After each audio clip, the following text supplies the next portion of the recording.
My name is Brandon Dixon. I am a security engineer at G2, and you'll notice from the actual slide title that it's I named it Carrier Pigeon. This is a project that I started as a joke 2 years ago. There, I wanted to annoy a friend, and the Carrier Pigeon name is more of a delivery method, so to speak. It's not an actual exploit. It's not me packing headers, nothing like that, nothing adjusting the actual SMS message. It's using the SMS implementation as a vector to deliver malicious links, possible malicious code, spam, and things along those lines. So, two things I'm going to be talking about. One is abusing the short mail implementation that is offered by the carriers, and the second one is going to be bonding XMPP names with legacy instant messaging clients to actually reach out to phones. So starting with the short mail, the second you have an account or some service with your mobile provider, your number is automatically associated with an email address. This email address automatically turns you into a victim. All you have to have is text messaging enabled. When somebody actually has your number and the carrier that you belong to, they can send a message to that number, that address, and the message will make it there without a problem. It's received as a text message, not as an email, so it shows up in your inbox. And cost equivalent is that it's standard to a regular text message. So right away, one of the biggest problems with this is that it's enabled by default. The second you sign up for service, you have this enabled whether you know it or not. And one of the things I've noticed is that when you're filling out the application or whatever it is to actually get your service signed up, they don't sit there and tell you. They don't go, oh, by the way, we've enabled something by default you may not necessarily want, but if somebody starts to abuse it, we're going to charge you for it. So kind of attacking short mail, you have the conventional spamming techniques that are already out there today. You have the mass mailers, which, email, you get flooded, you get in spam all the time. So the only thing that spammers and mass mailers have to do is actually change the target list in which gets inputted into these mass mailers. So I'll get more on that later about actually creating those actual victim lists. So another thing that spamming technique that you can use with this short mail attack is that you can actually spoof the source address. From some of the carriers that I have talked to, they don't actually concern themselves with the source because they're more concerned with the content, which makes sense. But at the same time, an average user getting a message from president at the White House or whoever, it's if it looks real, then they're more than likely going to believe it. So it adds another ability to actually do phishing and things along those lines. It's another attack vector. So the carrier can be identified by services online. It's completely scriptable, and that kind of goes hand in hand with generating these victim lists, in that you can actually go to several sites, these form-based sites, write a parser to go through the site, and input the actual user's number, and fairly accurately generate a list of all the victim numbers that you want and the respective carriers they're associated to. So some of the limitations with this attack is anything past 160 characters may be dropped, and this depends on the carrier. I've noticed that some carriers will do the truncating for you, and they'll send the 10, 15 messages based on the length of the actual email you send, while other ones just drop right past 160. So the other part is the carrier must properly be identified for the message to go through, which is kind of common sense. If you're sending a message to a number that doesn't exist on that proper carrier, then it's not going to make it. And same way with SMS, there's no delivery confirmation. There's no reliable means of expecting that message to know that it made it through to the actual user itself. So overall, why is this bad? An incoming text is a charge to a user. Whether they want it or not, it's owned by default.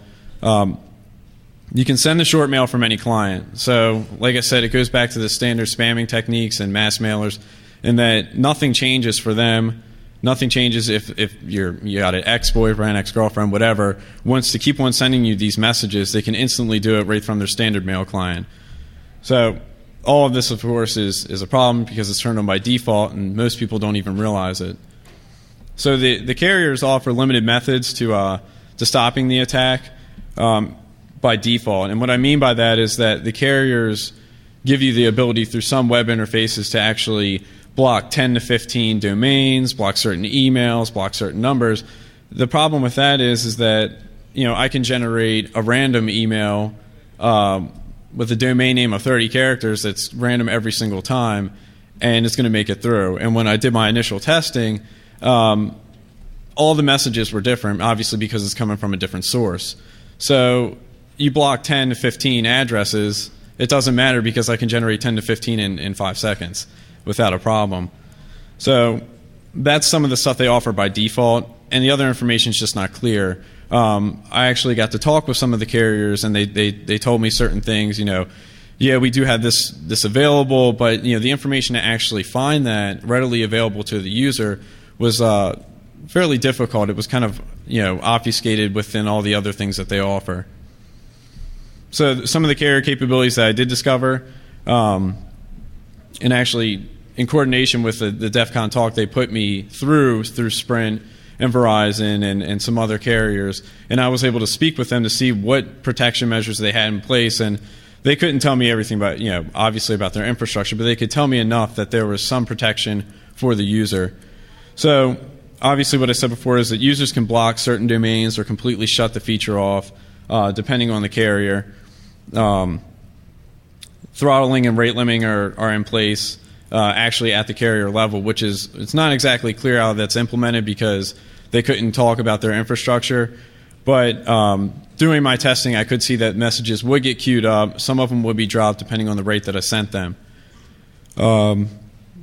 Another carrier, a few carriers I've heard of, allow you to actually alias your short mail account so that you're no longer exposing your number and your carrier, which is great, but it's not a feature that's available for all carriers. So kind of the trend that I've noticed is that carriers implement some sort of protection, but it's not all the same. Some do it better than others. Some offer this, some offer that, but it's never 100%. So fixing the issue, the feature should be easily adjusted by the user. And what I mean by that is it should just be turned off by default. There's no reason why that should be on right away. But part of actually turning that off is now the business end of it, in that it's been on for who knows how long. People are used to it. Now, I've actually met people that legitimately use the service, and shutting that off now would just cause a lot of issues, and forcing people to actually go back, turn it back on. It's got to be analyzed from a business perspective, and they have to ensure that when they do this, or if they're going to do it, is it worth it to actually go and do it? So one of the other things that I noticed given throughout the carriers was that more power should be given to block unwanted messages by default. And what I mean by that is that some of these carriers, like I said, 10 to 15, and that's it. And the rest of it, you actually have to go to the carrier, deal with them directly, and say, hey, I got a special case. My wife is going crazy. She won't stop emailing me. I keep on getting these messages, and it's or I keep on getting the spam. And you actually have to go with them and deal with it by dealing with the actual carrier. It's this one-off case. So,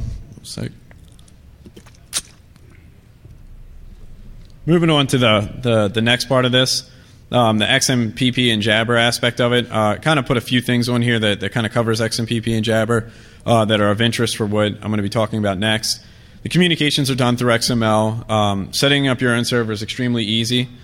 There's multiple options for different platforms. Allows for bonding to legacy chat implementations. And what's meant by legacy is that you're actually things such as AOL, Yahoo, things along those lines that aren't using XML, they're considered legacy. So you have control of the message flow. There's actually no rate limiting on your own server if you set up your own local XMPP server. So right now there's this internet to mobile communications. There's Google Talk, there's Yahoo, AIM, MSN in some areas. So you can input a user's phone number, as long as you know it, and they're now considered a contact within your list. You can send a message to them. It's going to make it to their phone. It's up to them whether or not they want to respond. So messages get sent in the form of an SMS. So what's new? Obviously, this is nothing new. Google forces, some of these implementations have been done correctly, Google, for one, forces a user to respond after a chat's initiated. If there's no response after a few messages, you have no more talk with that person until they respond later on. Yahoo also forces a user to respond after a chat is initiated, and they actually perform some throttling in place, whereas Google doesn't. So AOL, on the other hand, does not force a user to respond back once a chat is initiated, but they do some throttling, which is easily bypassed. So moving on to abuse AOL, the rate limiting is imposed when sending messages too fast. You can go through their FAT client and actually just pick somebody and just keep on sending messages. Eventually it's going to tell you that, hey, you're sending too much too fast, stop. So that's easily handled by putting a delay. This can all be done programmatically. You put a delay in your program to actually slow it down a little bit, so you're still sending your messages, but you're getting past their throttling and rate limiting. So one of the interesting things I've noticed compared to short mail was that messages past 160 characters are split into multiple messages and not dropped. So one message has a 2,000 byte max, and that's equivalent to 13 messages. So going back to this rate limiting imposed, I can send one message and have it effectively turn into 13 messages on somebody's phone, which is great because then I can send 5 messages. I still haven't hit the throttle yet, and they've just got a whole lot more messages. So one of the things that I noticed quite recently, and like I said, I started this a long time ago, probably 2 years back, and it was nothing more than a joke. I've noticed that you must accept the actual user who is sending you a message when you're on your mobile device now. Before, from my testing, it was I could send messages to anybody and my messages would come right back up. But it appears that AOL has actually taken some steps to further and strengthen this by forcing you to now accept any person that is new within your mobile device. You have to accept communications with them. They, by default now, they send you a message like you can easily block this, you can do anything you want. They offer a lot more options, but the problem still remains that if you accept it, you're going to keep on getting messages from that person if they've already kept on sending them. So, as I mentioned before, abuse can be done programmatically. And now we move kind of into the XMPP and Jabber transports, which brings the XMPP and the legacy services together. So a transport in itself is a bolt-on service for a Jabber server. There's transports for Yahoo, MSN, AOL, all different types. So it shows up in the service directory for the hosted Jabber domain. Users can bond to these, quote-unquote legacy services with their Jabber name to an AOL name. So what happens is that they log in with their Jabber account and they can see all their AOL contacts. To give an example, the user looks like AOL contact at myjabber.com, where myjabber.com is the actual XMPP server. And the AOL contact is somebody that you would actually be sending a message to on your contact list. So the Jabber name can bond to multiple AOL names. Each must be in a different transport. And there are plenty of public transports available. So one of the benefits that I had doing all this testing was that a lot of places in Europe and other countries openly have public transports available that you can connect to and bond your names to. So when I was doing my testing, there was no way I was doing it from my local box. It was always from Brazil or Norway or the Czech Republic. And those, they're getting hits all the time. So more than likely they're not keeping logs. More than likely they don't care who goes on their server. So it's just another way to obfuscate your traffic and another loop that you can push all your messages through. So now, kind of tying everything together, phones and Jabber, you can have an internal Jabber server set up with a name transport service. This could be local, or you could use, like I said, one of the public transports. You bond your Jabber account with your AOL account, and you send messages to the phone using your internal Jabber account or your public Jabber account. The connection, bonding, and authorization can be done programmatically. So you don't actually have to have a FAT client available to you. There are some messengers that actually do this. PSI is one of them. But I quickly realized that using a FAT client just to bond my name was going to be pointless, and it was better to actually go find out how to do this programmatically. So the XMPP spec's readily available. They tell you how to do it. They have the code there. All you have to do is send the messages to the right server. It consumes it, does everything you need it to do. So now, moving on and abusing phones with all of this, you can effectively generate a phone list. You have whatever number you want. When I was doing my initial testing, I generated numbers for my local area codes for both the 443 and the 410 to have everybody's number, whether they were a cell phone or not, in that list. I then need to generate an AOL account list, and you must own these. I'm sure there's plenty of ways out there to get those. You can read through the list and send one giant message per number. So effectively, I'm reading in each number and sending one message that may be equivalent to 13 messages. And what that does is it bypasses the rate limiting, because there is none on XMPP. So I keep on going, scrolling through all my numbers. And then AOL is never going to push any throttling, because I'm never sending more than 5 messages to the end user. So when I did my testing between 2 XMPP services, I was able to send 1,000 messages per second. Obviously, there is the potential that you could overload some networks and whatnot, but I mean that was put no load on my server at all. Messages went through without a problem. So you can also send multiple messages to one number, but like I said, you got to add that delay in there to avoid any throttling on AOL's end. So the limitations, obviously AOL is a single point of failure. The public transports, there's plenty of them out there that you can bond to. Rate limiting is a pain to deal with. The phone carriers seem to queue up messages. They have limited bandwidth on the channels. So some messages could be dropped, in my experience, depending on how you send them, they will be dropped in some cases. And AOL provides support to combat against these spam and allows users to block these messages now. So why is this bad? You can send messages at a high rate of speed. Some transports have support for SOX proxies such as Tor, so you can push all your traffic and messaging through Tor and be completely anonymous. The public transports are often found in other countries with a large user base. It's good for hiding. And all attacks can be done programmatically without interaction. So fixing the problem, AOL's done a pretty good job so far, but they kind of need to push their implementation a little bit better and force it so they kind of fall in along Yahoo and Google, and that the user has to respond back before any chats can actually continue. Like I said, the protection's gotten better since I began testing. They